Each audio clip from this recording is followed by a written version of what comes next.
15 August અને 26 જાન્યુઆરીના અવસરે આવી ઘણી ફિલ્મો ફક્ત થિયેટરોમાં જ નહીં પરંતુ ટીવી પર પણ બતાવવામાં આવે છે, જે આપણને આપણા દેશને પ્રેમ કરવાનું શીખવે છે. એક સમયે ફિલ્મો ફક્ત મનોરંજનનું માધ્યમ હતી, પણ હવે લોકો આ ફિલ્મોને સીઆઈડીની જેમ જુએ છે.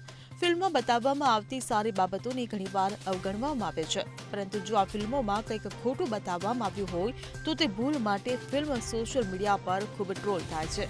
આ બધી ટ્રોલિંગને કારણે મહત્વનો નિર્ણય લેવાયો છે કે સેના સાથે જોડાયેલી ફિલ્મ બનાવતા પહેલા ફિલ્મના નિર્માતાએ માહિતી અને પ્રસારણ મંત્રાલય અને સંરક્ષણ મંત્રાલયની પરવાનગી લેવી પડશે. તેમની એનઓસી પછી જ ફિલ્મ પર કામ શરૂ કરી શકાશે. ફિલ્મ પૂર્ણ થયા પછી પણ તે central board of film certification તેમજ તેની સાથે સંકળાયેલા લોકોને બતાવવામાં આવશે અને સંરક્ષણ મંત્રાલય પોતે એ વાતનું ધ્યાન રાખશે કે સૈનિકો અને તેમના ગણવેશને આદર સાથે દર્શાવવામાં આવ્યો છે કે નહીં. Bureau report CN24 news. હવે જુઓ દેશ દુનિયાની તમામ ખબરો તમારી આંગળીના ટેરવે. ઉઠાવો મોબાઈલ અને Google Play Store પરથી ડાઉનલોડ કરો અમારી CN24 ન્યૂઝ મોબાઈલ એપ.